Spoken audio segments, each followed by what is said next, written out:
मैं आपका अपना डॉक्टर सचिन कपूर एक बार फिर से आपके सामने हूं जी एक और बेहतरीन सेशन लेकर के। जब तक चल रही थी हमारा molecular basis of inheritance and जैसा कि मैं हमेशा कहता हूं, डीएनए के अंदर छुपी हुई सभी गहराइयां धीरे धीरे आपके सामने खुलती जा रही हैं। करोड़ों सेल से बना हमारा ये शरीर और उस नन्हे से सेल के अंदर एक न्यूक्लियस जिसके अंदर है क्रोमेटिन जो बना है डीएनए से, जो कि पॉलीन्यूक्लियोटाइड है।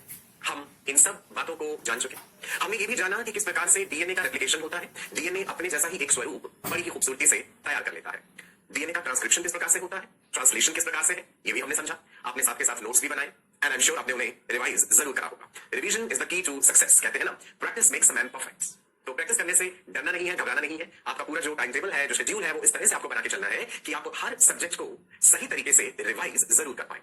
स्वाभाविक सी बात है, कुछ बच्चों का ज्यादा इंटरेस्ट बायोलॉजी में होता है, कुछ का फिजिक्स में, कुछ का केमिस्ट्री में। सबके अपने अपने पसंदीदा सब्जेक्ट्स जरूर होते हैं, लेकिन हमें ध्यान रखना है कि ऐसा ना हो कि कोई सब्जेक्ट को आप जरूरत से ज्यादा समय दे रहे हैं और दूसरे विषय को आप निग्लेक्ट करते जा रहे हैं। ऐसा नहीं करना है, ठीक है जी। चलिए, पॉजिटिव सोच, एक पॉजिटिव एनर्जी, एक ज़ील के साथ आज के इस सेशन का आगाज करते हैं। कागज कलम साथ में जरूर रखिएगा, इंपॉर्टेंट चीजें आप नोट करते जाएंगे जैसा कि आप हमेशा से करते हैं। एंड आई एम श्योर आप डेली प्रैक्टिस पेपर्स यानी डीपीपीज भी फॉलो कर रहे हैं। जरूरी नहीं है आपसे सारे क्वेश्चन सॉल्व हो, ये मैं हमेशा कहता हूं, लेकिन हम प्रयास ही ना करें ये तो गलत बात है ना।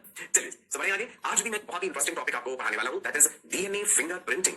आराम से समझेंगे, इत्मीनान से जानेंगे कि भाई क्या है ये फिंगरप्रिंटिंग। हमने उंगलियों के निशान फिंगरप्रिंट्स का तो सुना है, फिर ये डीएनए फिंगरप्रिंटिंग क्या होती है, क्या डीएनए का भी प्रिंट लिया जा सकता है? चलिए इन सभी सवालों के जवाब जानने के लिए आज के इस सेशन का आगाज करते हैं। सो ऑल माय राजा बेटा एंड रानी बेटियां, all my future doctors, Bharat का भविष्य है आप, राइट। बहुत से लोगों की उम्मीदें आपके साथ जुड़ी हैं। सो आपको न केवल अपनी मंजिल को पाना है, बल्कि एक मिसाल कायम करनी है आप लोगों को कि किस प्रकार से दृढ़ संकल्प होकर के एक इंसान जो भी चाहता है अपने जीवन में वो पा सकता है। You people are full of energy, just channelise your energies in the proper direction and always stay focused, right. Focus on your destination and not distractions. चलिए, सो हेडिंग देंगे सभी बच्चे, प्यारा सा खूबसूरत सा हेडिंग है हमारा, डीएनए फिंगरप्रिंटिंग। ठीक है जी, चलो समझते हैं क्या है ये डीएनए फिंगरप्रिंटिंग। पहले मैं आपको सिंपल बताता हूं, फिंगरप्रिंट्स के बारे में तो आपने सुना होगा। अक्सर आप टीवी में या अखबार में या अलग मीडिया पे कई बार क्राइम रिलेटेड न्यूज जो है वो सुनते हैं या पढ़ते हैं कि किसी XYZ प्लेस पे किसी इंसान का मर्डर हो गया या चोरी हो गई और वहां पे उंगलियों के निशान पाए गए किसी न किसी चीज पे, है ना। सो उंगलियों के निशान क्या है? Fingerprints. Study of fingerprints is dermatoglyphics, right. DNA fingerprinting एक अलग चीज है। पहले मैं आपको सादी भाषा में फिंगरप्रिंट्स की बात बता रहा हूं। देखिए, ये जो हमारी उंगलियों के ऊपर निशान है, ये केवल हाथों की उंगलियों में नहीं है, ये लकीरें जो है वो तो पैरों में भी होती है। बहुत पुराने समय से इंसान की ये जिज्ञासा रही है कि भाई पैरों के निशान या कदमों के निशान जो है वो देख करके ये जान पाना कि ये किस जानवर के हो सकते हैं, है ना। मान लीजिए जंगल में है तो अलग अलग तरह के जानवर रहते हैं वहां पे। इंसान की हमेशा से जिज्ञासा रही है कि पांव के निशान देख करके वो आइडेंटिफाई कर सकते हैं कि किस पर्टिकुलर एनिमल के पैरों के निशान हो सकते हैं, है ना। इसी प्रकार उंगलियों के भी निशान। हमारी जो स्किन है इसमें अलग अलग लेयर्स है, एपिडर्मिस है, डर्मिस है ना। तो ये जो रिजेस बनी हुई होती है, ये हाथों की जो लकीरें हैं, ये क्यों है? सुनिए, हम मैमल्स हैं, एग्रीड। मैमेलिया में हमारा ग्रुप कौन सा है? Primates. We belong to order primata. Primates की एंसेस्ट्री क्या रही है? आर्बोरियन, पेड़ों पे रहते हैं, है ना। सो अगर हम देखेंगे प्राइमेट्स में कौन कौन से एनिमल्स इंक्लूडेड है? ह्यूमंस है, एप्स है, मंकीज है। सो बंदर भी पेड़ों पे रहते हैं, एक डाल से दूसरी डाल पे छलांग लगाना और पेड़ों की टहनियों को पकड़ पकड़ के आगे बढ़ना। तो ये जो ब्रैकिएशन है, brachiation is a form of locomotion, swinging from one tree branch to another. ये जेनेटिकली हमें है। सो उंगलियां जो है उन्हें हम मोड़ते हैं ग्रिप के लिए, पकड़ने के लिए। सो ये जो निशान है ये उसी वजह से, बिकॉज हमारी एंसेस्ट्री आर्बोरियल रही है। एक फीटस जब मदर के यूट्रस में होता है तब भी वो अपनी मुट्ठियां भींच के रखता है, मुट्ठियां बंद करता है, क्योंकि जेनेटिकली हमारे अंदर ये टेंडेंसी है कि हम किसी चीज को पकड़ के रखें। पेड़ की डाल को मजबूती से हमने पकड़ के रखा तभी तो हम लटक सकते हैं उससे। और इन रिजेस के कारण हमारे हाथों में एक सर्टेन लेवल ऑफ फ्रिक्शन बना रहता है। अगर हाथ बिल्कुल स्मूथ होंगे तो किसी चीज को पकड़ पाना काफी कठिन हो जाएगा। उंगलियों के ये निशान यूनिक होते हैं सभी इंसानों के लिए। मैं आपको एक और बात बताना चाहूंगा कि फिंगरप्रिंट्स उम्र बढ़ने के साथ साथ बदलते भी हैं और फिंगरप्रिंट्स जो है खराब भी हो सकते हैं, चोट भी लग सकती है किसी इंसान को। मान लीजिए कहीं बर्न्स हो गए, जल गया हाथ, तो भी फिंगरप्रिंट्स जो है खराब हो जाएंगे। सो फिंगरप्रिंट्स एक तरीका जरूर है आइडेंटिफिकेशन का जो हर इंसान के लिए यूनिक है। क्या आप जानते हैं मोनोजाइगोटिक ट्विन्स में भी, आइडेंटिकल ट्विन्स में भी फिंगरप्रिंट्स मैच नहीं करते हैं, राइट। सो समय बीतने के साथ धीरे धीरे इंसान ने ये भी जाना कि दो लोगों के डीएनए में भी अंतर होता है, राइट। सो डीएनए के उस अंतर को यदि हम ठीक से समझ पाए तो वो दो अलग अलग लोगों की अपनी एक पहचान बन जाता है, अपनी एक आइडेंटिफिकेशन बन जाता है। आइरिस के बारे में भी मैंने आपको बताया था, आंख में जो आइरिस होता है पूरी दुनिया में किन्हीं भी दो इंसानों का आइरिस का पैटर्न सेम नहीं होता है, तो वो भी एक सिक्योरिटी कोड की तरह इस्तेमाल किया जा सकता है। चलिए, तो मैंने आपको फिंगरप्रिंट्स की थोड़ी सी हिस्ट्री बताई, समझ आया आपको। सो उंगलियों के फिंगरप्रिंट्स एक अलग बात है, डीएनए फिंगरप्रिंटिंग एक अलग चीज है। फिंगरप्रिंट्स मतलब यहाँ ये नहीं कि डीएनए की कोई उंगली है और उसका कोई निशान होगा, नहीं। फिंगरप्रिंट टर्म हमने यहाँ पे यूज कर लिया, राइट जी। चलो समझते हैं डीएनए फिंगरप्रिंटिंग क्या है, लिख लीजिएगा आप भी साथ साथ। It is a technique used to determine the characteristic of DNA of an individual. किसी इंसान के डीएनए की क्या विशेषता है, इसे जानने के लिए जो टेक्निक हम यूज कर रहे हैं, that is DNA fingerprinting. It is used to compare DNA of two individuals. दो लोगों के डीएनए को कंपेयर कर सकते हैं, राइट। जैसे अलग अलग फायदे इसके क्या है, पैटर्निटी इश्यूज को सॉल्व करने के लिए कि एक परिवार में एक बच्चा है, राइट, हमें ये जानना है कि उसके पिता कौन है, उससे जानने के लिए हमें ये पता चल जाएगा, ठीक है जी, राइट। डीएनए फिंगरप्रिंटिंग, कहीं कोई क्राइम होता है, कोई चोरी होती है, मर्डर होता है, वहां पे जो सस्पेक्टेड इंडिविजुअल्स होते हैं उनका डीएनए हम कंपेयर करके देख सकते हैं। किस चीज से कंपेयर करेंगे? जो हमें ब्लड सैंपल या बाल मिले हैं या स्किन पीसेस मिले हैं उस क्राइम वाले सीन से। मैं सारी चीजें आपको समझाऊंगा, बिल्कुल चिंता मत कीजिए। सबसे पहली बात आपने परिभाषा लिख ली, DNA fingerprinting technique used to determine characteristics of the DNA of an individual. कौन थे वो वैज्ञानिक जिन्होंने शुरुआत करी इस डीएनए फिंगरप्रिंटिंग की? नाम याद रखना है। DNA fingerprinting technique was discovered by Alec Jeffreys, right, United Kingdom में एलेक जेफरीज ने। इंडिया में एक अलग वैज्ञानिक रहे हैं जिन्हें father of Indian DNA fingerprinting कहा जाता है। आप ढूंढिएगा जरूर उनका नाम, अगले सेशन में मैं आपको बताऊंगा, ठीक है जी। सो डीएनए फिंगरप्रिंटिंग टेक्निक जो है यूनाइटेड किंगडम में जिन वैज्ञानिक ने सबसे पहले इस टेक्निक को हमारे सामने रखा प्रैक्टिकली, वो थे एलेक जेफरीज, राइट जी। नाउ अब आप देखिए स्क्रीन पे, पूरी दुनिया में लाखों करोड़ों लोग हैं, एग्रीड, अलग अलग स्किन कलर है, अलग अलग हाइट है, कई तरह की वेरिएशंस हमें ह्यूमंस में देखने को मिलती हैं। किन्हीं भी दो लोगों का डीएनए 100% सेम नहीं होता है। तो कितने प्रतिशत अंतर होता है? डीएनए दो लोगों का कितने परसेंट डिफर करता है? क्या 50% डिफरेंट है, 5%, 10%, 2%, राइट? और वो नन्हा सा अंतर या वो थोड़ा सा अंतर ही कितना अलग स्वरूप दिखा देता है? जानते हैं जिस बात को? Compare the DNA of any two people, right? पूरी दुनिया में, पूरे विश्व में कोई दो लोग रैंडमली हम चुन लेते हैं, उनका डीएनए कंपेयर करते हैं, राइट? तो नतीजा क्या मिलता है? भाई मैच हो रहा है DNA person A, DNA person B, match match match करते करते हमें पता चला 99.9% डीएनए सेम है। तो भाई अंतर कितना है? सिर्फ और सिर्फ केवल और केवल 0.1%। इतना सा डिफरेंस स्वरूप को कितना डिफरेंट कर देता है। किसी का कॉम्प्लेक्शन डार्क है, किसी का कॉम्प्लेक्शन लाइट है, किसी की हाइट ज्यादा है, किसी की हाइट कम है, किसी की आंखों का रंग नीला है या किसी का काला है या भूरा है, बालों का पैटर्न डिफरेंट है, बालों का रंग डिफरेंट है। कितनी सारी वैरायटी पाई जाती है ह्यूमंस में, नॉट ओनली ह्यूमंस में, of course other individual, other organisms में भी सेम चीज है, ठीक है जी। नाउ मैंने कहा कि पूरे विश्व में किन्हीं भी दो लोगों का डीएनए यदि आप कंपेयर करते हैं तो 99.9% सिमिलैरिटी मिलेगी और केवल 0.1% डिफरेंस मिलता है।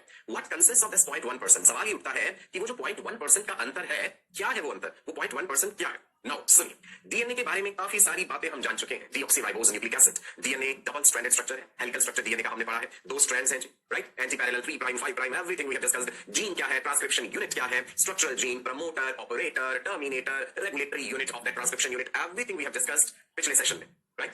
या कीजिए आपको मैंने रेपिटेटिव सीक्वेंसेस के बारे में भी बताया था। पूरे का पूरा डीएनए जो है उसमें सारे जगह पे जीन्स नहीं है कि स्ट्रक्चरल जीन्स ही है जो प्रोटीन्स के लिए कोड कर रहे हैं, नहीं, ऐसा नहीं होता। बहुत सा डीएनए का पोर्शन जंक डीएनए कहलाता है जो कि प्रोटीन्स के लिए कोड नहीं करता है। ये बात भी पता है आपको, ठीक है जी। अब आप देखिए, मैंने डीएनए का एक सेगमेंट दिखाया, 5 प्राइम एंड दिख रहा है आपको, 3 प्राइम एंड दिख रहा है, राइट? नाइट्रोजनस बेसेस की एक भाषा उसके ऊपर लिखी है, CTCATG है ना, देख पा रहे हैं? ATGC तो याद है ना, एडेनिन, ग्वानिन, थाइमिन, साइटोसिन, और अगर आरएनए होता तो यूरेसिल।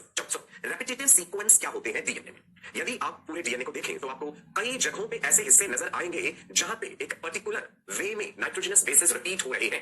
जैसे कि आप देख पा रहे हैं ATG, ये 3 अल्फाबेट्स ATG, उसके बाद ये रिपीट हुए ATG, फिर से रिपीट हुए ATG, ATG, ATG, कितनी बार रिपीट हो गए? 5 बार, है ना? ये रिपीटेड सीक्वेंस कहलाया। ओके, पढ़ते हैं क्या है जी?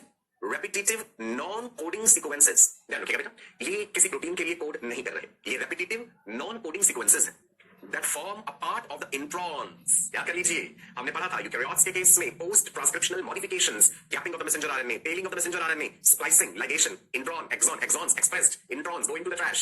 याद है ये बात? Now so repetitive non coding sequences that form a part of the introns, they are responsible for 0.1% of the variation exhibited by human individuals। तो ये जो हम बात कर रहे हैं कि भाई 99.9% डीएनए तो सिमिलर है, 0.1% अलग है, वो क्या है? वो जो अलग है वो रिपीटेड नॉन कोडिंग सीक्वेंसेस है, राइट जी? क्लियर है ना?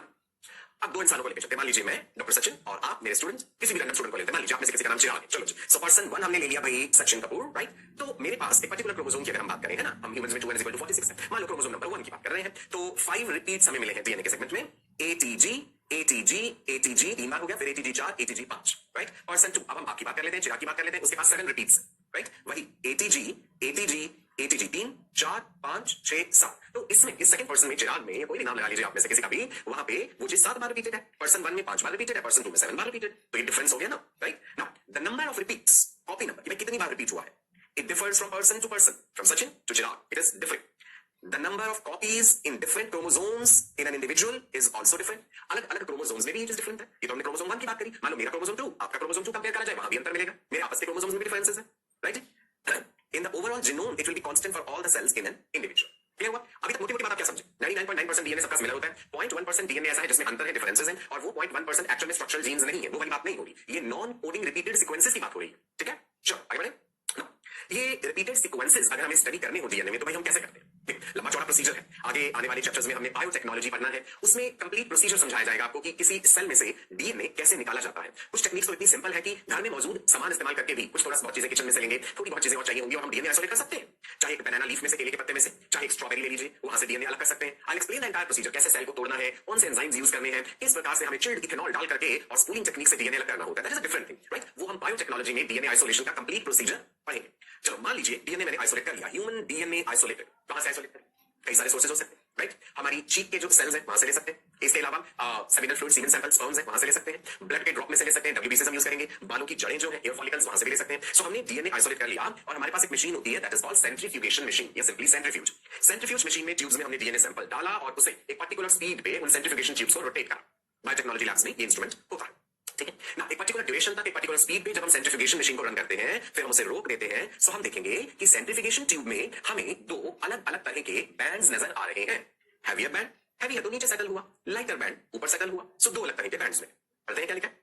If we perform density gradient centrifugation, कि डेंसिटी के अनुसार वो चीज सेटल करे, if we perform density gradient centrifugation of the human DNA, two distinct bands are obtained. तो क्या में देखें, जो लाइटर बैंड है, जो हल्का बैंड है, consists of repetitive sequences also called satellite DNA। Lighter वाले में यहां ये वाली चीज की बात हो रही है, इसमें क्या है? रेपिटेटिव सीक्वेंसेस हैं जिनका नाम हमने रख दिया सैटेलाइट डीएनए। सैटेलाइट का मतलब फॉलो कर रही है कोई चीज, किसी को सैटेलाइट बोलती है तो फॉलो करती है। The heavier band will have non repetitive sequences. तो जो हेवियर वाला बैंड है इसमें नॉन रेपिटेटिव सीक्वेंसेस है और इसमें रेपिटेटिव सीक्वेंसेस है, लाइटर बैंड, ठीक है? एक मोटे तौर पे बात आपको समझ आई ना? इधर देखिए, amount of DNA measured by absorbance. Absorbance technique से हम डीएनए को मेजर करें तो हमें दो पीक्स मिलते हैं। ग्राफिकली अगर हमने रिप्रेजेंट करा उस चीज को, हमें दो पीक्स मिले, एक तो बल्क डीएनए जो ज्यादातर है और एक छोटा पीक मिला हमें सैटेलाइट डीएनए का। देखो पहले बल्क डीएनए है, उसको फॉलो कर रहे हैं ना, सैटेलाइट डीएनए के बाद आ रहा है, ठीक है जी? क्लियर है? Bulk DNA, satellite DNA. Now what is this satellite DNA? Human DNA को डेंसिटी ग्रेडियंट सेंट्रीफ्यूगेशन करने के पश्चात हमें सेंट्रीफ्यूगेशन ट्यूब्स में दो तरह के बैंड्स मिले, लाइटर एंड हैवियर। लाइटर वाले में रेपिटेटिव सीक्वेंसेस है, सैटेलाइट डीएनए है, और जो हैवियर वाला है वहां नॉन रेपिटेड सीक्वेंसेस है। How can we define satellite DNA? आप भी लिख लीजिए, highly repetitive DNA sequence। Satellite DNA is highly repetitive DNA sequence that does not code for proteins। जो प्रोटीन्स के लिए कोड नहीं करता, इसी को इस्तेमाल करते हैं हम डीएनए फिंगरप्रिंटिंग में, ठीक है जी? वो वाला हिस्सा डीएनए का विच इज हाईली रेपिटेटिव और जो प्रोटीन्स के लिए कोड नहीं करता, वही इस्तेमाल हो रहा है डीएनए फिंगरप्रिंटिंग में। इतनी बात याद हो गई जी, राइट? नाउ सैटेलाइट डीएनए को हम क्लासिफाई करते हैं किस आधार पे? गौर फरमाइएगा। Satellite DNA is classified based on number one, length of the sequence. वो जो सीक्वेंस है वो कितना लंबा है, राइट? क्या ये सीक्वेंस है ए T G C A T, है ना? और जी सी तो ये चार चार का हो गया, रिपीट हो गया, ए टी जी सी, राइट? जरूरी नहीं है, ये तो ऐसा भी हो सकता है T T T G A C, right? फिर T T T G A C. So length of the sequence and number to the number of repetitive units, कि ऐसा कितनी बार हुआ, एक बार, दो बार, फिर तीन बार, चार बार, पांच बार, सात बार। And third the base composition, की कौन कौन से बेसिस उसका कॉम्पोजिशन में इंक्लूडेड है। Is it clear? Satellite DNA समझ आ गया, राइट? सैटेलाइट डीएनए क्या है? मुझे लाइटर पार्ट इसमें रिपीटेड सीक्वेंसेस है। इस सैटेलाइट डीएनए को ही इस्तेमाल किया जाता है डीएनए फिंगरप्रिंटिंग टेक्निक में। और सैटेलाइट डीएनए फर्दर क्लासिफाइड है किस आधार पे? On the basis of length of the sequence, number of repetitive units and the base composition. Okay, satellite DNA दो तरह का है। आधार हमने देखिए अभी किस आधार पे क्लासिफाई किया? Satellite DNA types, this is important, ध्यान रखिएगा all my future doctors. Micro satellites, mini satellites, दो शब्द इस्तेमाल करें हमने सैटेलाइट डीएनए के अलग अलग प्रकार लिखते समय। Micro satellites, mini satellites. Micro का मैक्रो मत करना, यहाँ पे माइक्रो और मिनी है। अब माइक्रो क्या है? 2 to 6 base pair repeating units, 2 से लेकर 6 तक बेस पेयर जो रिपीट हो रहे हैं। मिनी में 10 से लेकर 100 तक, 10 to 100 base pair repeating units, ठीक है जी? माइक्रो में क्या है? 2 से 6, मिनी में 10 से 100। माइक्रो सैटेलाइट्स में आएगा short tandem repeats. Tandem word important है, टेंडम मतलब है एक पर्टिकुलर सीक्वेंस में व्हिच रिपीट होती जा रही है, शॉर्ट टेंडम रिपीट्स। मिनी में we have variable number tandem repeats, very important. ये ना फुल फॉर्म की कई बार पूछ लेते हैं, ध्यान रखना। VNTR फुल फॉर्म क्या है? Variable number tandem repeats.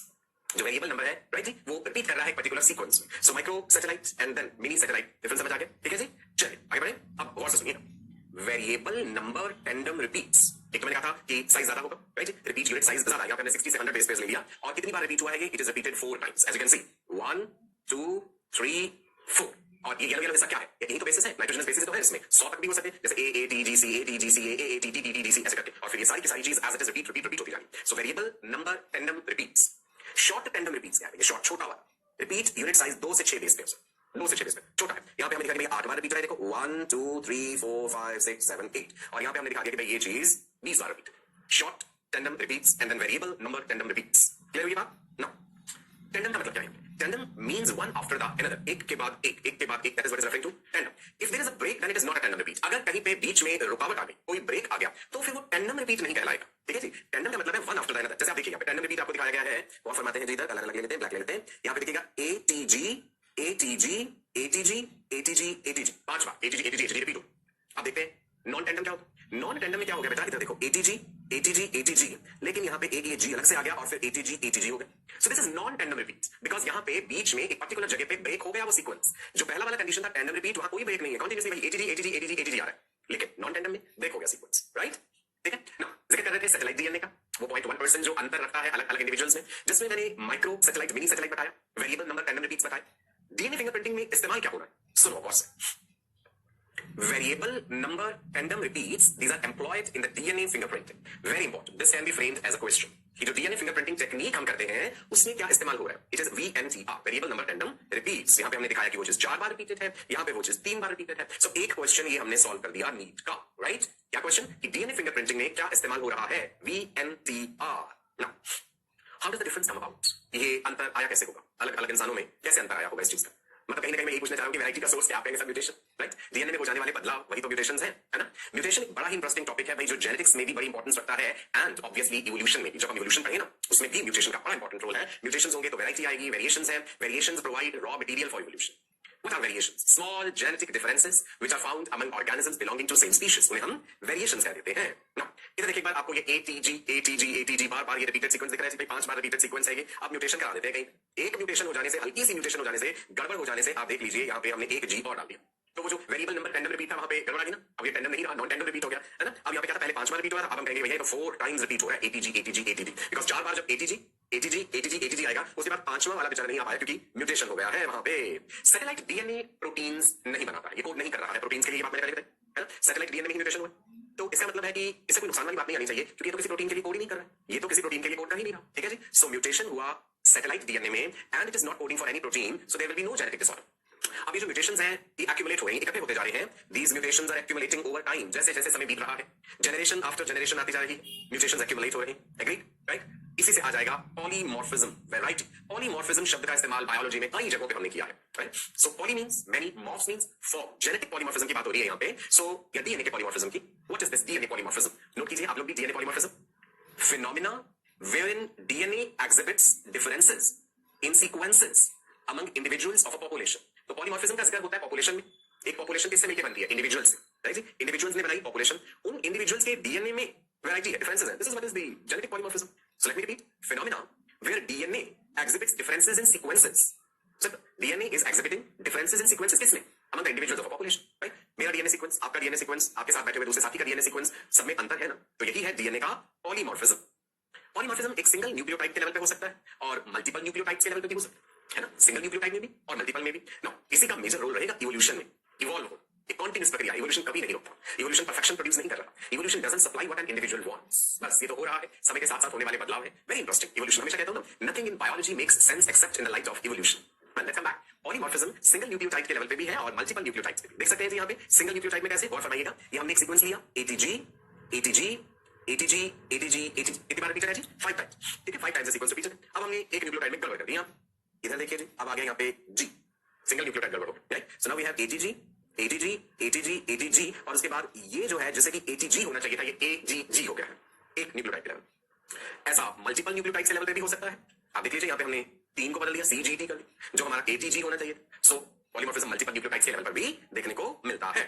चलो जी, बेसिक सी बात आपको समझ आ गई कि डीएनए फिंगरप्रिंटिंग का सिद्धांत क्या है, बेसिकली किस चीज को हम यहाँ पे यूज करेंगे। अगेन लेट मी रिपीट, मैंने आपको बताया, उंगलियों के निशान ये सिंपल फिंगरप्रिंट्स है जो आइडेंटिफिकेशन के लिए हम इस्तेमाल करते हैं। एक इंसान की उंगलियों के निशान दूसरे से नहीं मिलते हैं, परंतु ये कोई फुल प्रूफ तरीका नहीं है। समय के साथ उंगलियों के निशान फीके भी पड़ जाते हैं, बदल भी जाते हैं, जैसे जैसे उम्र बीती है, किसी फिजिकल डैमेज के कारण खराब भी हो सकते हैं ये उंगलियों के निशान। सो इससे बेहतर टेक्निक है डीएनए का फिंगरप्रिंटिंग। दो इंसानों का डीएनए हूबहू सेम नहीं होता है, 99.9% तो सिमिलरिटी है, परंतु 0.1% डिफरेंसेस है। पूरे डीएनए के स्ट्रैंड को देखिए, पूरे का पूरा डीएनए प्रोटीन के लिए कोड नहीं कर रहा। अधिकांश हिस्सा, ज्यादातर हिस्सा ऐसा है जो नॉन कोडिंग रीजन है, जहां पे रिपीटेड सीक्वेंसेस पाए जाते हैं, जैसे हम सैटेलाइट डीएनए कहते हैं। सैटेलाइट डीएनए को भी हमने क्लासिफाई करा mini satellite and micro satellite में, right? Variable number tandem repeats के बारे में जाना, जिसका इस्तेमाल डीएनए फिंगरप्रिंटिंग में होता है। म्यूटेशन आपने समझा, राइट? सिंगल न्यूक्लियोटाइड के लेवल पे या मल्टीपल न्यूक्लियोटाइड्स के लेवल पे। अब हम आ जाते हैं कि डीएनए फिंगरप्रिंटिंग जब हमें करनी है तो क्या-क्या स्टेप्स फॉलो करने होंगे, कैसे हमें डीएनए सैंपल कलेक्ट करना है, उसे प्रोसेस करना है, जेल इलेक्ट्रोफोरेसिस टेक्निक क्या है ब्लॉटिंग टेक्निक, ऑटो रेडियोग्राफी, ये सब अब हम जानते हैं, ठीक है जी। बहुत सी चीजें ऐसी होंगी जो हम बायोटेक्नोलॉजी में जब पढ़ेंगे ना तो और ज्यादा क्लियर हो जाएंगी आपको। चलो, steps of DNA fingerprinting. Technically जब एक प्रक्रिया हमें करनी है तो कैसे करनी है? सबसे पहला स्टेप है डीएनए का आइसोलेशन। कैसे निकाला जाए डीएनए, कहां से लिया जाए डीएनए, क्या क्या सोर्स हो सकता है डीएनए के लिए? सुनिए, बायोलॉजिकल सैंपल जो हम ले सकते हैं डीएनए के लिए, बालों की जड़ें हो सकती हैं। मान लीजिए किसी क्राइम सीन पे आप पहुंचे, आपने देखा कि टूटे हुए बिखरे हुए बाल पड़े हुए, तो आप वो सैंपल कलेक्ट कर लीजिए। खून के ड्रॉपलेट्स हो सकते हैं, ब्लड सेल्स हो सकते हैं वहां पे, है ना, खून की बूंदें हैं वो इकट्ठी कर ली। स्पर्म सेल हो सकते हैं, मान लीजिए फोर्स्ड सेक्सुअल इंटरकोर्स हुआ है किसी फीमेल के साथ, है ना, और हमें मेल का सेमिनल फ्लूइड, सीमेन सैंपल वहां से मिल पाता है, वो इकट्ठा कर सकते हैं। सलाइवा, चीक सेल्स, चीक सेल भी मैंने बताया ना, जैसे मान लीजिए कि कहीं लड़ाई झगड़ा हुआ है तो बाइट करा किसी ने किसी दूसरे इंसान को और वहां पे वुंड है, जख्म है, तो उसका सलाइवा और उसके चीक सेल वहां से हमें मिल सकते हैं। सैंपल्स कंटामिनेटेड भी हो सकते हैं, वो सब चीजें भी हम देखेंगे आगे, उसका भी हमें खास ध्यान रखना होता है। तो ये बायोलॉजिकल सोर्सेज है जहां से हमने डीएनए लिया। चलो देखिए, अब हमें करना क्या होता है बेसिकली, मान लीजिए कि किसी का मर्डर हुआ है, आप एक फोरेंसिक साइंटिस्ट हैं, आप क्राइम वाले सीन पे पहुंचे, आपने पूरा मुआयना करा, बड़े गौर से एक चीज को देखा, छाना सब कुछ, और जो जो सैंपल्स आप वहां से कलेक्ट कर पाए आपने करे। आपको मान लीजिए वहां पे क्राइम सीन पे हेयर रूट मिल गया, आपको बाल मिले, बाल मिले सिर्फ ऊपर का टूटा हुआ हिस्सा मिले, उससे फायदा नहीं है ना। हमें तो सेल चाहिए, सेल का न्यूक्लियस चाहिए, तो डीएनए निकलेगा, तो बालों की जड़ें होनी चाहिए। मान लीजिए लड़ाई झगड़े करते समय किसी ने बाल खींचे किसी के और वो हमें टूटे हुए मिल गए वहां पे, वो आपने इकट्ठा कर लिया। और अब जो है हमें शक है, मान लीजिए कोई दो लोग ऐसे हैं, मान लो उस बिल्डिंग में कोई गार्ड थे या उस बिल्डिंग में काम करने वाले कोई कर्मचारी थे जिसपे आपको शक है, तो हमें वो जो सस्पेक्ट 1 होगा उसके भी हेयर रूट सैंपल लेना पड़ेगा, है ना। पुलिस भी आ जाएगी उस जगह पे, बिकॉज़ मेडिकल लीगल केसेस हो जाएंगे। सो वहां पे हम सस्पेक्ट 1 से लेंगे सैंपल, हमें सस्पेक्ट 2 से भी लेना पड़ेगा, राइट। फिर ये सारी प्रक्रिया करी जाएगी डीएनए फिंगरप्रिंटिंग की, और फिर हम मैच करके देखेंगे कि क्राइम सीन से जो डीएनए प्राप्त हुआ वो मैन 1 या मैन 2 इसके साथ मैच कर रहा है। तो पूरा प्रोसीजर मैं आपको समझाऊंगा आगे कि कैसे करना है, ठीक है जी। डीएनए हमने आइसोलेट कर लिया, ठीक है। डीएनए आइसोलेट करने का भी बड़ा लंबा चौड़ा प्रोसीजर। डीएनए आप एनिमल सेल से ले रहे हैं, प्लाज्मा मेम्ब्रेन को हटाना पड़ेगा, उसके बाद न्यूक्लियर मेम्ब्रेन हटेगी सेल्स की, कैसे डीएनए निकलेगा, कितने एंजाइम्स क्या चीजें इस्तेमाल करनी है, that is totally separate thing. तो आप सिंपली जान लीजिए कि बस हमने कर लिया DNA isolate. Second step restriction digestion. Restriction endonucleases enzymes होते हैं। मान लो जी भाई ये डीएनए हमें इसके छोटे टुकड़े काटने पड़ेंगे, सो एंडोन्यूक्लियेसेस जिसमें खास तरह के एंडोन्यूक्लियेसेस एंजाइम्स हैं। रिस्ट्रिक्शन एंडोन्यूक्लियेसेस, मॉलिक्यूलर सीजर्स कहते हैं उन्हें, एक तरह से कैंची की तरह हमने उसे इस्तेमाल करा डीएनए को काटने के लिए। So the sample DNA it can be amplified. अगर हमें बड़ी कम मात्रा में मिला है वहां पे, सिर्फ खून की 2-4 बूंदें थी, उसमें डीएनए बड़ा कम मिलेगा, उसे एम्पलीफाई करना है तो हमारे पास उसके लिए भी टेक्निक है PCR. PCR is polymerase chain reaction. Biotechnology में इसके बारे में भी पढ़ेंगे। फिलहाल आप इतना जान लीजिए कि डीएनए सैंपल को एम्पलीफाई अगर करना है तो हम पीसीआर टेक्निक यानी पॉलीमरेज चेन रिएक्शन से ऐसा कर सकते हैं। मॉलिक्यूलर सीजर्स मैंने किसको कहा था भाई, मैंने कहा था इन एंजाइम्स को। आप भी नाम लिख लीजिए, इंपॉर्टेंस है। ये क्वेश्चन पूछ लेते हैं, which enzymes are used as molecular scissors in DNA fingerprinting या इन बायोटेक्नोलॉजी। तो वो है जी रिस्ट्रिक्शन एंडोन्यूक्लियेसेस, याद रहेगा, ठीक है जी। सो कैंची की तरह है, इन्होंने डीएनए को खास खास जगहों से काट दिया, डीएनए के छोटे छोटे टुकड़े कर दिए। Next step, step number 3, electrophoresis. Electrophoresis प्रक्रिया भी बायोटेक्नोलॉजी में डिटेल में बताऊंगा। इलेक्ट्रोफोरेसिस में हमने करना क्या है जी, इधर देखिए, ये पूरा सेटअप होता है इलेक्ट्रोफोरेसिस एपरेटस का। जेल इलेक्ट्रोफोरेसिस कहते हैं। इसमें ना हम एक जेल इस्तेमाल करते हैं, एगरोस जेल। सीवीड्स होती है ना, जिलिडियम ग्रेसिलेरिया, सीवीड से एगरोस जेल जो है हमें मिलता है ना। एक ट्रे होती है, उसमें एगरोस जेल हमने भर दिया। नेगेटिव इलेक्ट्रोड पॉजिटिव इलेक्ट्रोड है, और हमने पूरे सेटअप को सेट कर दिया ऐसे, इलेक्ट्रोड जो लगा दिए, कनेक्शन बना दिए। डीएनए पे चार्ज क्या होता है, नेगेटिव या पॉजिटिव? डीएनए पे चार्ज याद है, इज इट नेगेटिव और is it positive? Phosphoric acid, phosphate से आपको क्लू मिल जाएगा, इट्स नेगेटिवली चार्ज्ड, ठीक है जी। सो होता क्या है, इस इलेक्ट्रोफोरेसिस का ये जो हमारा ट्रे है, इसमें ये छोटे छोटे निशान दिख रहे हैं आपको, यहाँ पे ये वेल बने होते हैं, वेल कहते हैं, कुआं से कहते हैं, छोटे छोटे गड्ढे बने हुए हैं। इसमें हमने डीएनए का सैंपल लोड कर देना है। ध्यान से देखो, हमने वो जो डाइजेस्टेड डीएनए फ्रेगमेंट्स हैं, जो मॉलिक्यूलर सीजर्स रिस्ट्रिक्शन एंजाइम से हमने काट लिया, फिर हमारे पास एक बड़ी सोफिस्टिकेटेड पिपेट जैसी चीज होती है, इसमें फिल करा, और वो जो वेल्स है उसमें ड्रॉप ड्रॉप ड्रॉप करके हमने वो लोड कर दिया। इधर देखिए, यहाँ पे हमने लिखा ना नेगेटिव चार्ज है, इधर है जी पॉजिटिव, तो यहाँ पे इन वेल्स में हमने डीएनए को लोड करना है, ठीक है। ये देखिए जी, दिख रहा है आपको प्रॉपर से, ऐसे हम लोड कर रहे हैं, राइट। सी वाले सेक्शन में जो हमने लिया, that is the crime scene DNA. Crime scene से जो हमने डीएनए सैंपल कलेक्ट करा था, इसमें हमने पहले वेल में वो डाल दिया, सी लिख दिया इसको। ये देखो जी, जो लोडेड था, ये देखो पहले, ये देखेंगे ब्लू कलर यहाँ पे लोडेड है, उसके बाद नेक्स्ट स्लाइड में देखिएगा वो ब्लू कलर हमने उस वेल में ड्रॉप कर। नेक्स्ट ए सस्पेक्ट 1, उस क्राइम सीन में जिसपे हमें शक है, मान लो कोई गार्ड है बिल्डिंग का, हमें उस पे शक है, उसका डीएनए सैंपल लेके उसे भी सेम तरह से प्रोसेस करा, डाइजेस्ट करा, पिपेट में लोड करा, और उसको भी हमने इसमें डाल। नंबर 2 पे भी आ गया जी, उसको ए कह दिया हमने इंडिविजुअल को। अब फिर ऐसा ही हमने बी के लिए किया, सस्पेक्ट 2। हो सकता है आपको 2 से ज्यादा लोगों पे शक हो, इसलिए आप 4, 5, 6, 7 कितने लोग भी ले सकते हैं, डिपेंड करता है। हमें तो सबका डीएनए मैच करके देखना पड़ेगा, ये किसका डीएनए मैच कर जाए उसके साथ, ठीक है जी। सो देखो तीसरा वाला भी हमने लोड कर दिया।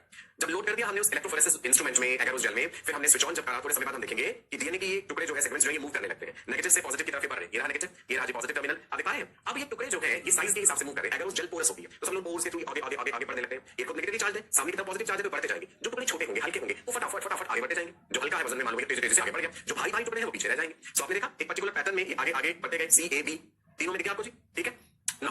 द क्वेश्चन इज कि ये डीएनए हमें ऐसे तो दिखेगा नहीं भाई, डीएनए कोई हरे पीले नीले रंग का तो नहीं है कि ऐसे देखेंगे तो दिख जाएगा। अब सवाल ये है कि ये जो डबल स्ट्रैंडेड डीएनए है, अब आप इससे पहले सिंगल स्ट्रैंडेड कर दो, इसे तोड़ दो, तो dsDNA, what is this? DS stands for double stranded DNA. इसको हमने हीट ट्रीटमेंट किया या हमने पर्टिकुलर तरह के एजेंट के साथ रिएक्ट कराया और इन 2 स्ट्रैंड्स को हमने खोल दिया, ठीक है, समझ लो कि अनवाइंड कर दिया हम। ये आज तो ये एसएसडीएनए हो गया, पहले डीएस था, DS stands for double stranded, अब आपके पास आ गया सिंगल स्ट्रैंडेड डीएनए। अब हमने क्या करना है भाई, अगला स्टेप आ जाएगा, that is Southern blot. Sequence of steps important है। सबसे पहले था नंबर 1 डीएनए का isolation, number 2 restriction digestion by enzymes, restriction endonucleases जो कि मॉलिक्यूलर सीजर्स है। तीसरा स्टेप इलेक्ट्रोफोरेसिस वाला जो अभी बताया। चौथा सदर्न ब्लॉटिंग। अब क्या है जी ये सदर्न ब्लॉट? इधर देखो, जो एगरोस जेल पे हमें वो स्ट्रैंड्स नजर आ रहे हैं डीएनए के, हमें अब इसे शिफ्ट करना पड़ेगा एक नाइट्रोसेलुलोज पेपर शीट पे, राइट, एक मेम्ब्रेन कह लीजिए। The separated strands are blotted और ट्रांसफर्ड टू अ मेम्ब्रेन, उसे दूसरी जगह पे ट्रांसफर कर दिया, क्योंकि उसी जेल के थ्रू हम उसे नहीं देख पाएंगे, हमने ट्रांसफर कर दिया। वो नायलॉन की मेम्ब्रेन हो सकती है, नाइट्रोसेलुलोज हो सकता है, राइट जी, देखिए आपके सामने देख पा रहे हैं। तो हमने समझ लो इसका छापा लगा दिया इसके ऊपर, इसको दूसरे पे हमने शिफ्ट कर दिया, तो बैंड्स हो गए जी ट्रांसफर हमारी नाइट्रोसेलुलोज शीट। देख पा रहे हैं क्लियरली? पीछे दिखाऊं एक बार, ये रही हमारी वो एगरोस जेल जिसके ऊपर ये पैटर्न था, इसको हमने यहाँ पे शिफ्ट कर दिया है. So the bands they are transferred in this way. Sequence by C, A, B, crime scene वाला suspect A का और suspect B का. Next is the hybridization. आगे hybridization से क्या मतलब? DNA के दो strands को हमने अलग करा था. अब उसे किसी एक चीज के साथ हम जोड़ने जा रहे हैं, हाइब्रिड बनाने जा रहे हैं. देखिए क्या है, किससे करेंगे हाइब्रिडाइजेशन? रेडियो लेबल्ड प्रोब और शॉर्ट डीएनए सीक्वेंस. ये प्रोब क्या है? डीएनए का एक छोटा सीक्वेंस जो हमने आर्टिफिशियली बनाया. Complementary to the desired DNA fragment और VNTR is introduced into the membrane. VNTR variable number tandem repeat का खेल था. सो मैंने डीएनए के दो स्ट्रैंड अलग करे थे. मैं इन्हें देखना चाहता हूं तो मुझे क्या करना होगा? डीएनए के एक स्ट्रैंड पे जो सीक्वेंस है नाइट्रोजनस बेसिस का, मैं एक रेडियो लेबल्ड अपना आर्टिफिशियल प्रोब टुकड़ा बनाऊं और वो इसके साथ जोड़ूं. अलग मैंने इसीलिए स्ट्रैंड करे थे ताकि मैं जो अलग से टुकड़ा उसमें डालूं उसके साथ पेयर कर जाए, जुड़ जाए. और मैंने जो टुकड़ा अलग से डालना है डीएनए का शॉर्ट सीक्वेंस प्रोब, वो रेडियो लेबल्ड होगा. तभी मैं उसे देख पाऊंगा, रेडियो एक्टिविटी होगी उसमें. ठीक है जी, रिपीट करूं. रेडियो लेबल्ड प्रोब और short DNA sequence which we have designed artificially and it is complementary to the desired DNA fragment. Complementary है, that is introduced into the membrane, right? So ये रहा हमारा VNTR specific probe, variable number tandem repeat specific probe. अब हम इसको जब sheet में डालेंगे, ठीक है, इधर देखिए, वापस चलते हैं. सी देखा आपको VNTR डाले हमने, वो जुड़ गए सिलेक्टेड जगह पे जाकर के. Can you see, right? फिर वापस चले, ये हमारा VNTR specific probe and now see, ये जुड़ गए इसके साथ. ठीक है जी. So all VNTRs are labelled. तो हमने लेबलिंग कर दिया ताकि हम उन्हें पहचान पाए, और जो अनअटैच्ड होंगे, नहीं जुड़ पाए, उनको हम रिमूव कर देते हैं, हटा देते हैं वहां से. Next step is auto radiography. Auto radiography के जरिए जहां जहां वो रेडियोएक्टिव स्ट्रैंड्स जुड़े हैं हमारे उस नाइट्रोसेलुलोज शीट पे, उन छोटे छोटे टुकड़ों के साथ हम उन्हें देख पाएंगे एक्सरे स्कैन के जरिए. रेडियोएक्टिविटी है वहां पे, तो एक्सरे स्कैन के जरिए हमें वो क्लियरली नजर आ जाएंगे. राइट जी, ठीक है जी. So it appears like this, something like this. देखिए, विजिबल VNTR बैंड्स, ये रहे जी, visible VNTR bands. This is how they look like. CAB. अब आप कंपेयर करके देखो कि जो क्राइम सीन पे है, और से देखना जरा. क्राइम सीन पे नंबर 1 वाले कॉलम में जो आपको दिख रहे हैं बैंड्स, उसको A और B के साथ कंपेयर करो और बताओ कि किसके साथ कंपैरिजन हो रहा है उसका, A के साथ या B के साथ. क्लियरली दिख रहा है. You can see this thing very clearly कि C वाला एग्जैक्टली मैच कर रहा है B के साथ. तो क्राइम सीन C से कलेक्ट किया गया जो सैंपल है वो B के साथ मैच कर रहा है, जो B सस्पेक्ट है. राइट? सो पढ़ते हैं जी. Banding pattern is unique to an individual. ये जो बैंड्स आए ये यूनिक है हर इंडिविजुअल के लिए. Therefore since C and B are identical, C and B are identical, so obviously you can understand कौन है कल्प्रिट. A वाला निर्दोष है, उसके बैंड को मैच नहीं कर रहे हैं उस डीएनए के साथ, तो B वाले के कर रहे हैं, तो B वाला जो है वही कल्प्रिट है. So let's look at how this looks at the chromosome level. एक बार देखें कि अगर हम क्रोमोसोम्स के लेवल पे चले तो वहां पे ये बैंड्स हमें किस तरह से नजर आते हैं. Now let's use colors to show the origin of the bands. अब हमने यहाँ पे ना कलर्स यूज कर दिए अलग अलग. रेड कलर दिखा दिया, उसके बाद हमने नेक्स्ट बैंड को येलो कर दिया, उससे आगे जो बढ़ा है उसको हमने ब्लू कर दिया. अलग अलग कलर्स हमने दे दिए हैं. क्रोमोसोम्स के लेवल पे देखिए अल्टीमेटली डीएनए कहां है? क्रोमोसोम्स में तो है. ह्यूमंस में 2 हमारे क्रोमोसोम्स में तो है डीएनए. सो देखिए जी किस तरह से हमें नजर आ रही है ये चीज. See, this is chromosome number 7. और क्रोमोसोम्स पेयर में होते हैं, होमोलोगस होते हैं. पैटर्नल क्रोमोसोम, मैटरनल क्रोमोसोम है. पैटर्नल मतलब फादर से, मैटरनल मतलब मदर से. This is chromosome number 2, this is chromosome number 16, right? So इस तरह से क्रोमोसोम्स पे ये बैंड्स नजर आते हैं. राइट? ठीक है जी. क्या दिख रहा है, कितनी खूबसूरती से दिखाया गया अलग अलग क्रोमोसोम्स का. Number of VNTRs मतलब variable number tandem repeats. This is the chromosomal pattern of the crime scene and this is the chromosomal pattern of the suspect B. Okay? Now, applications कहाँ हैं इस चीज? ये जो इतनी हमने टेक्निक पढ़ी है, मैंने आपको पहले भी बताया कि पैटर्निटी मैटर्निटी टेस्टिंग. मान लीजिए कि there is a lady, she has a baby, right? और वो किसी भी XYZ पर्सन के लिए कह रही है कि इस बच्चे का पिता जो है दिस पर्सन X है, बट वो बंदा रिफ्यूज करता है कि नहीं मैं इस बच्चे का पिता नहीं हूं. सो हमें फिर डीएनए मैचिंग करना पड़ेगा, तो पता चल जाएगा, कंफर्म हो जाएगा कि उसका पिता कौन है. इज इट क्लियर जी? देन क्रिमिनल आइडेंटिफिकेशन फॉरेंसिक्स में तो है ही है कि कहीं भी कोई क्राइम होता है, चोरी होती है, मर्डर होता है, वहां पे भी हम जान पाएंगे. एंड पर्सनल आइडेंटिफिकेशन के लिए हर इंसान का डीएनए फिंगरप्रिंटिंग का जो पैटर्न है वो सबका अपना यूनिक होता है. ओके, ठीक है जी. So I hope you enjoyed this session. DNA fingerprinting technique आपको समझ आई, इसका बेसिक सिद्धांत समझ आए. जो की पॉइंट्स इंपॉर्टेंट पॉइंट्स आपने नोट करे ना, रिवाइज जरूर कर लेना. क्वेश्चन प्रैक्टिस करने से रिलेटेड अच्छा लगेगा आपको जब क्वेश्चन सॉल्व होंगे आपसे. एक चीज और ध्यान रखना, बायोटेक्नोलॉजी जब हम पढ़ेंगे ना, दोबारा से कई कांसेप्ट्स जो यहाँ पे यूज हुए वो रिपीट होंगे. डीएनए आइसोलेट कैसे करना है, पॉलीमरेज चेन रिएक्शन क्या है, जेल इलेक्ट्रोफोरेसिस क्या होता है, मॉलिक्यूलर सीजर्स क्या है, ये सारी चीजें मैं फिर से बताऊंगा बायोटेक्नोलॉजी में. आज के लिए